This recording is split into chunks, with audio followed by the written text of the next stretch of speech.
la chance est là. Les yeux se tournent vers toi. Se tournent vers toi. Laisse-toi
Bonjour à tous, bonjour à toutes, bonjour frères et sœurs, bonjour amis.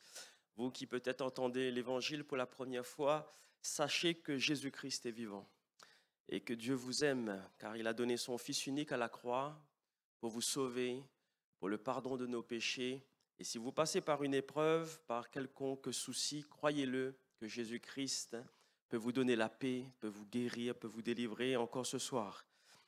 Ce soir, nous allons parler des conséquences du péché qui est là depuis le commencement, dès le commencement. La Bible nous dit que le diable a péché dès le commencement.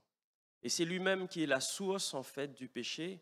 Et nous allons le voir ensemble, cette source, d'où elle vient. Avant toute chose, j'aurais aimé qu'on puisse lire un passage, si vous voulez bien, dans la Bible, dans Romains au chapitre 5. Romains au chapitre 5, dans le Nouveau Testament, au verset 17. Romains, chapitre 5, et au verset 17.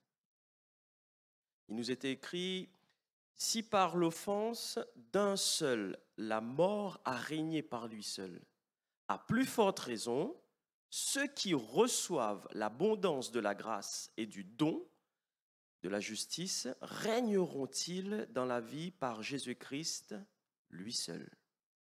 Ainsi donc, comme par une seule offense, la condamnation a atteint tous les hommes, de même, par un seul acte de justice, la justification qui donne la vie s'étend à tous les hommes. Car comme par la désobéissance d'un seul homme, beaucoup ont été rendus pécheurs, de même par l'obéissance d'un seul, beaucoup seront rendus justes.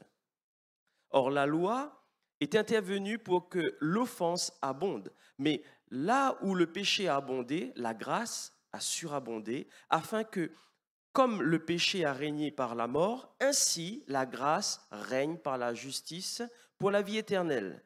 Par Jésus-Christ, notre Seigneur. Amen. Amen. Ce qu'il faut savoir, c'est que dès le commencement où Dieu créa l'homme, la femme, créa Adam et Ève, Satan va tenter, va commencer à pousser les hommes à être orientés à douter réellement de la parole de Dieu. Parce que Dieu avait donné des instructions à l'homme, mais Satan va venir, il va déposer ce doute dans leur cœur. Et comme je vous ai dit, il va les pousser à la désobéissance à Dieu. Et nous allons le lire, si vous voulez bien, dans Genèse 3 au verset 1. Genèse 3 au verset 1. Verset 1, il est écrit « Le serpent était le plus rusé de tous les animaux des champs que l'Éternel Dieu avait fait. Il dit à la femme, Dieu a-t-il réellement dit, vous ne mangerez pas de tous les arbres du jardin ?» Satan ici va mettre le doute dans le cœur de Ève.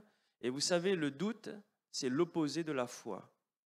Soit nous croyons en ce que Dieu nous dit, ou soit nous doutons. Mais si nous croyons, si nous mettons notre foi, alors à ce moment-là, Dieu va agir au travers de notre foi. Mais si nous doutons, automatiquement, c'est notre nature qui prend le dessus. Et en fait, Dieu ne peut pas agir, parce que c'est par la foi que Dieu opère. Et ici, nous voyons un peu plus loin, vous savez, dans toujours Genèse au chapitre 3, versets 2 et 3, il est écrit, « La femme répondit au serpent, « Nous mangeons du fruit des arbres du jardin, mais quant au fruit de l'arbre qui est au milieu du jardin, Dieu a dit, « Vous n'en mangerez point et vous n'y toucherez point, de peur que vous ne mouriez. » Amen. Et là, nous voyons ici que Dieu a dit qu'il ne fallait pas toucher, qu'il ne fallait pas manger, que vous n'en mangerez point du fruit de cet arbre. Donc, elle était au courant, l'homme était au courant qu'il ne fallait pas manger. Mais une chose est sûre, c'est que Satan va venir installer ce doute dans son cœur. Vous savez, aujourd'hui, il en est de même. On vous prêche l'évangile, on vous annonce que Jésus peut transformer votre vie, qui peut vous délivrer, qui peut vous pardonner. Et ça, vous le savez, puisque c'est des versets que nous vous donnons dans la parole de Dieu. Donc si Dieu dit, il est sûr et certain, si vous croyez, Dieu peut vous sauver et il peut vous guérir. Mais à l'intérieur de vos pensées, il peut y avoir un doute. Il peut y avoir une pensée qui vient, qui dit, oh, mais n'y crois pas à cela. Et vous allez peut-être prier, mais douter que Dieu peut agir. Et comme ici, malheureusement, Dieu ne peut pas agir si vous êtes dans le doute. Et nous voyons une chose, c'est que malheureusement, le doute qui est installé dans le cœur, eh ben, il va entraîner ici, pour cet exemple, de la convoitise. C'est-à-dire, elle va observer ce fruit et elle va se dire, il est beau, il est bon à manger, on a l'impression que... Et là, sa chair, en fait, va prendre le dessus.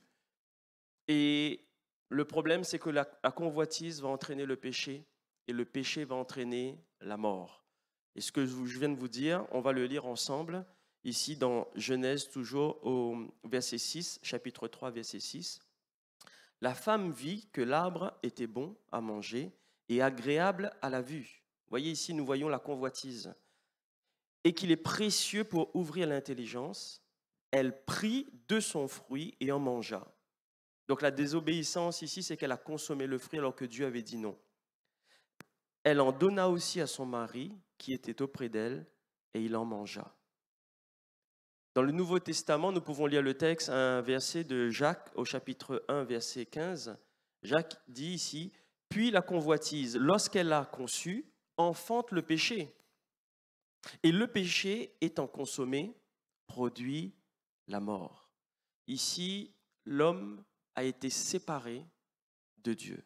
Adam et Ève a été séparés de Dieu parce qu'ils vivaient pleinement la présence de Dieu. Mais la désobéissance, ce premier péché qui était mis en place, qui était là en fait dans leur cœur, ils ont désobéi à Dieu. Alors à ce moment-là, il y a eu une séparation. Et vous savez, il y a des conséquences à cela. Dans le péché, quand nous péchons, il y a des conséquences sur notre entourage. Et ici, nous le voyons, c'est que au verset 19, il est écrit, comme par la désobéissance d'un seul, beaucoup ont été rendus pécheurs.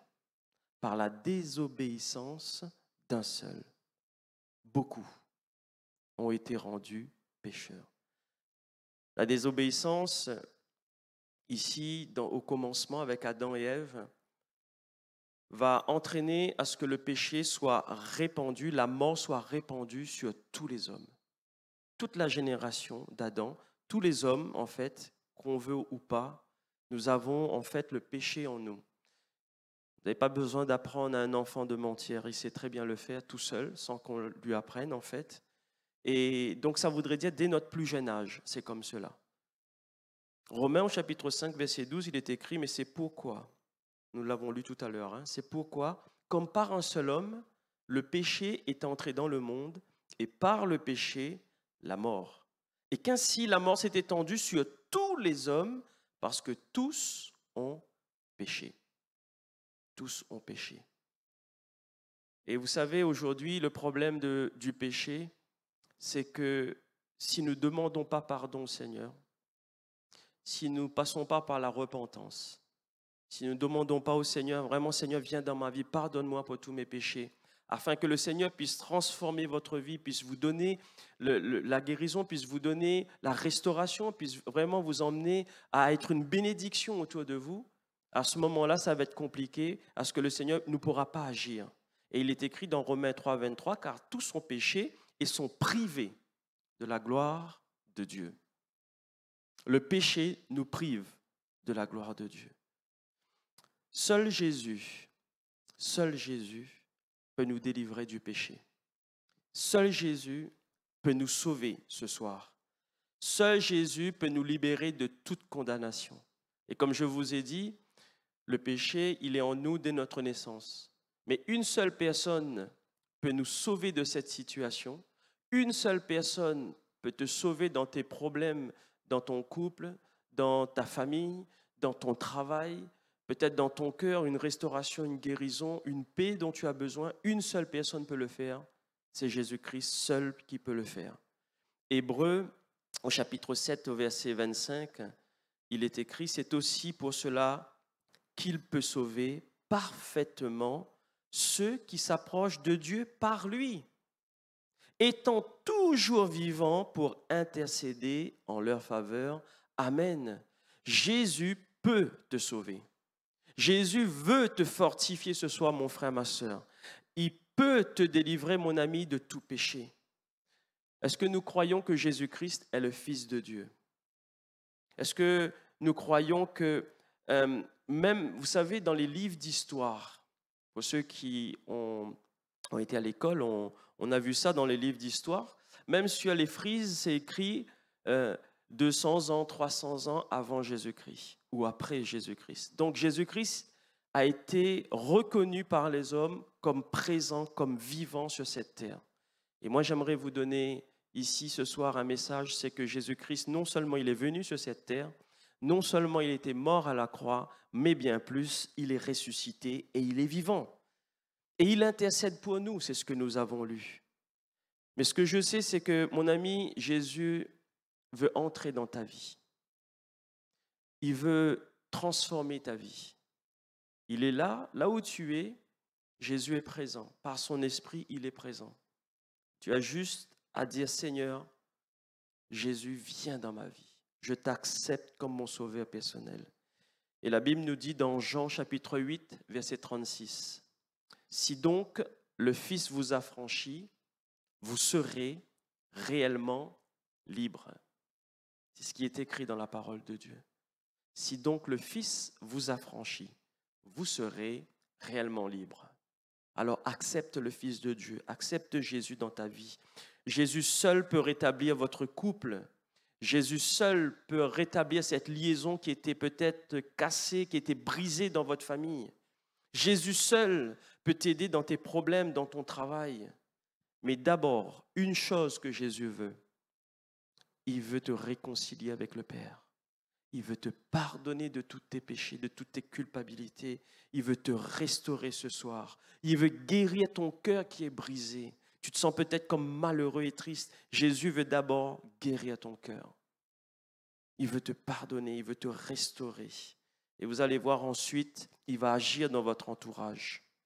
Dans 1 Jean, au chapitre 3, versets 5 et 6, il est écrit « Or, vous le savez, Jésus a paru pour ôter les péchés. Et il n'y a point en lui de péché. Quiconque, vous ce soir, quiconque demeure en lui, lui ne pêche, quiconque demeure, lui en ne pêche point. Quiconque pêche ne l'a pas vu et ne l'a pas connu. Quiconque demeure vraiment en lui. Est-ce que vous voulez que Jésus demeure en vous? Est-ce que vous voulez que Jésus entre dans votre cœur? Moi, je sais une chose. C'est que Dieu a donné son Fils unique parce qu'il t'a tant aimé. Dieu t'a tant aimé. Et il a donné son Fils unique afin que quiconque croit, si tu crois ce soir en lui, que tu ne péris pas, mais que tu puisses avoir la vie éternelle. Nous allons lire quelques versets, si vous voulez bien, dans Romains au chapitre 6. Je ne l'ai pas mis pour afficher, mais je vais vous le lire. Écoutez bien. Romains 6, versets 10 et 11. Il est écrit « Car il est mort, et c'est pour le péché qu'il est mort une fois pour toutes. Il est revenu à la vie, et c'est pour Dieu qu'il vit. Ainsi, vous ce soir, regardez-vous comme mort au péché et comme vivant pour Dieu en Jésus-Christ. Amen. » Ces deux versets nous montrent une chose, c'est que oui, Jésus est mort, mais bien plus, il est ressuscité. Il est revenu à la vie et c'est pour Dieu, c'est pour nous sauver qu'il est vivant. Et ainsi, il nous est dit, mais regardez-vous comme mort au péché. En acceptant Jésus, vous devenez vivant pour Dieu par Jésus-Christ, notre Seigneur. Hébreux 9, 27, il nous est dit, « Et comme il est réservé aux hommes de mourir une seule fois, après quoi vient le jugement. » C'est-à-dire, mon frère, ma sœur, vous avez, mon ami, ce soir, tu as une décision à prendre. Il nous est permis, il nous est écrit, il est permis aux hommes de mourir une seule fois, après quoi vient le jugement. Si tu es sur cette terre, si tu es là présent, si tu entends l'évangile, c'est que le Seigneur veut te sauver. Il veut vraiment te rétablir devant Dieu.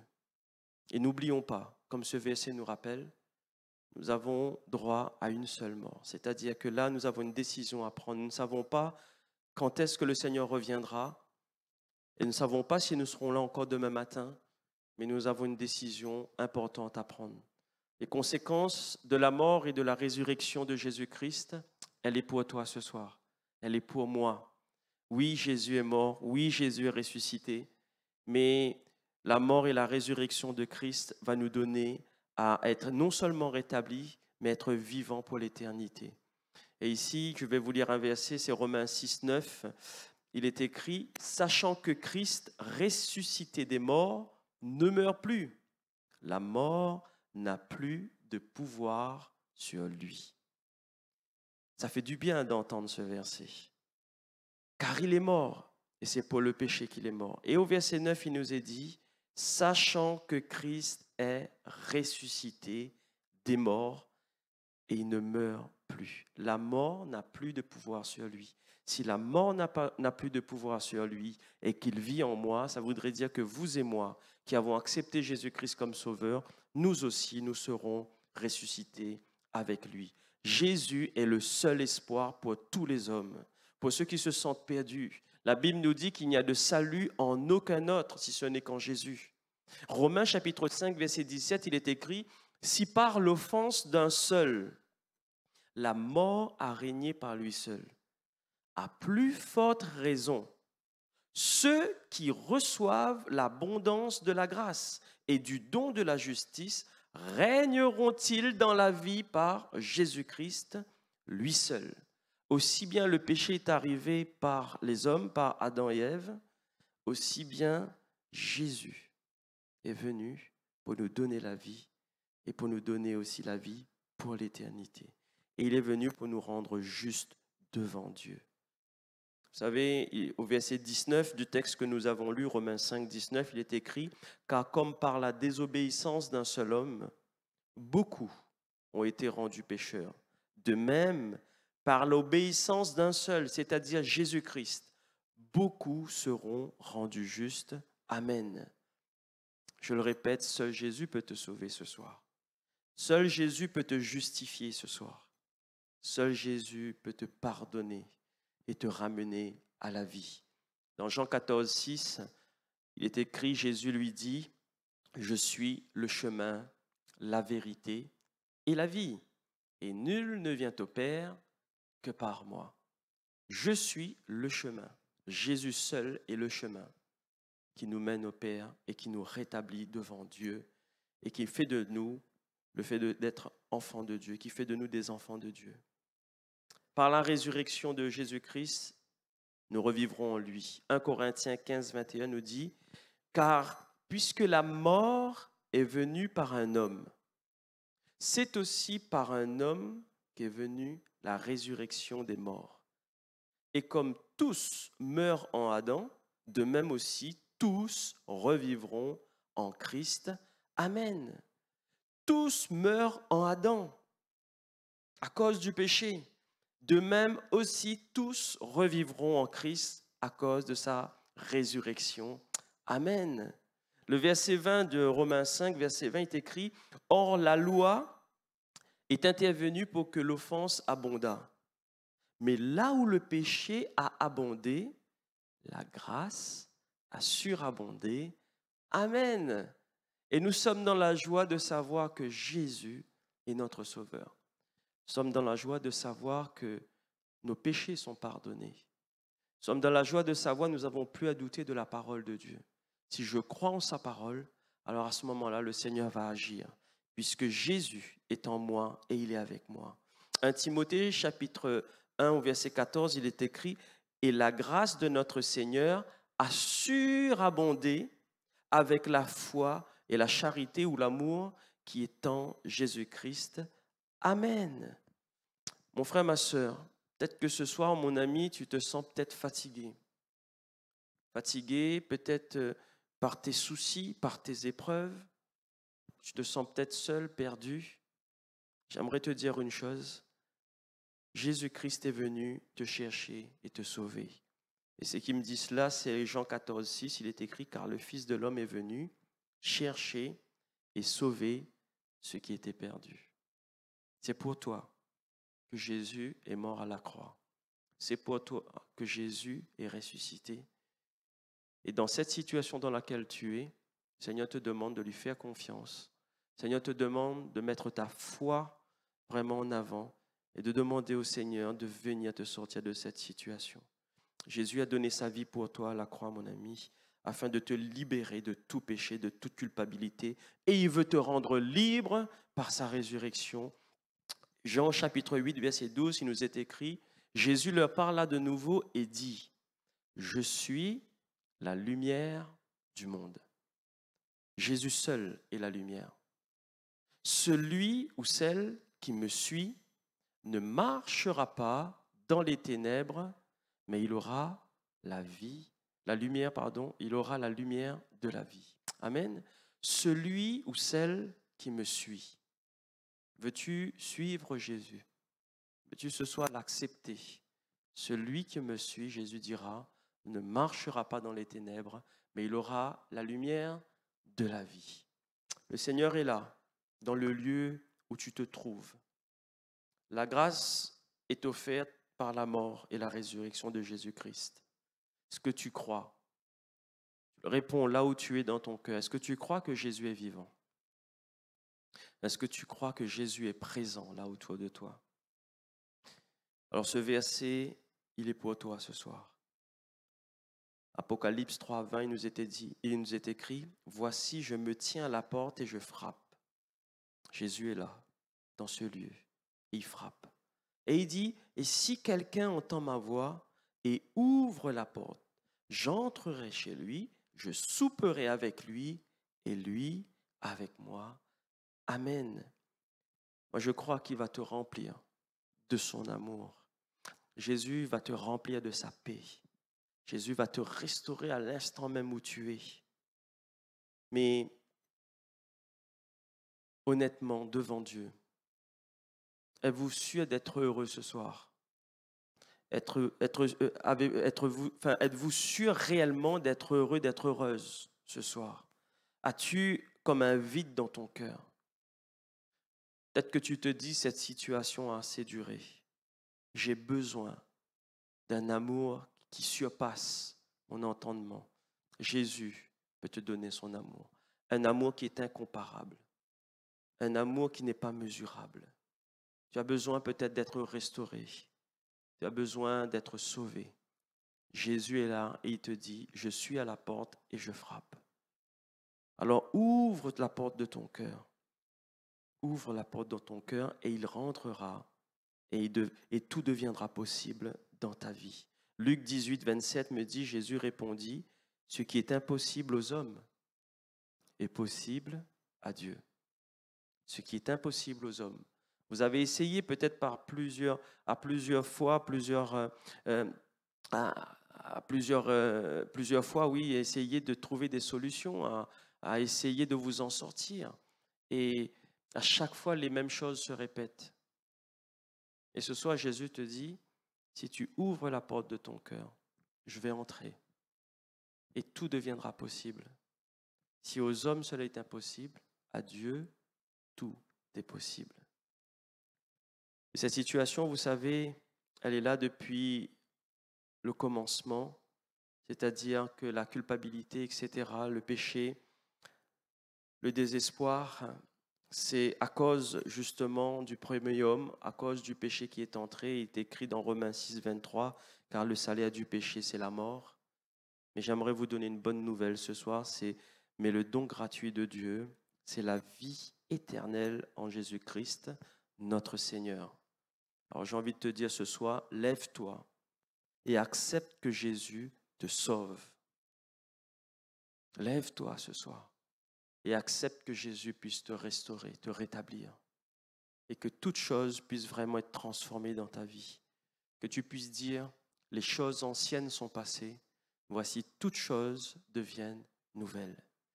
Que tu puisses marcher en nouveauté de vie, que tu puisses vraiment témoigner autour de toi.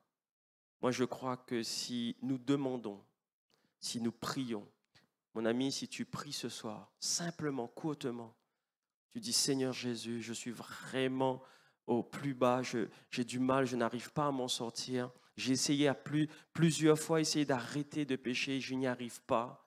Je n'arrive plus dans mon couple, on ne s'entend plus, on ne s'entend pas. Seigneur, viens à mon secours. Moi, je crois que si vous demandez au Seigneur Jésus avec foi, alors le Seigneur va opérer.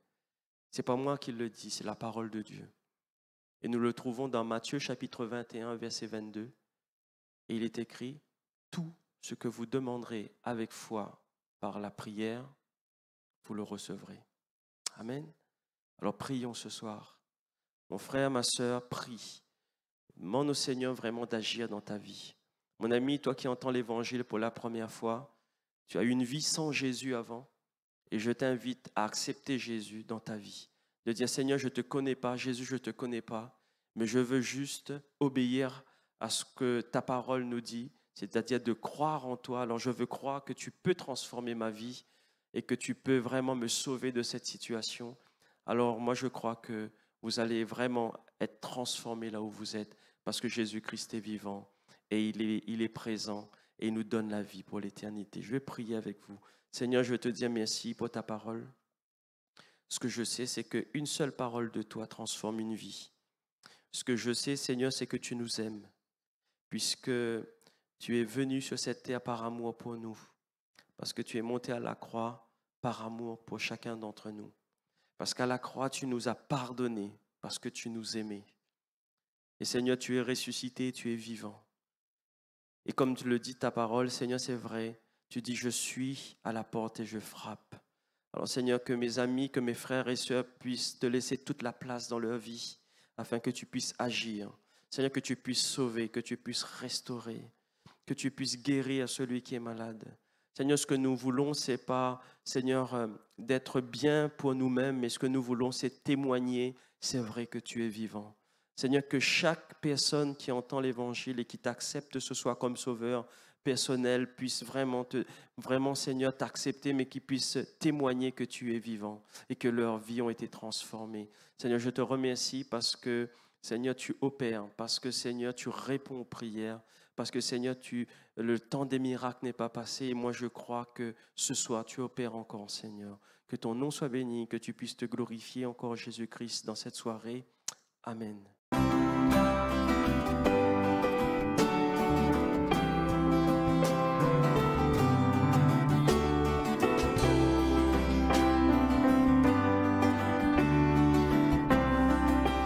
Homme de foi, debout chanter à la gloire de notre roi. Vous êtes fort dans la faiblesse, affermi dans la détresse. Debout phare de vérité, chantez pour les cœurs brisés, chantez la guérison dans le nom du roi d'amour. Et nous voulons le crier. Criez aux anges.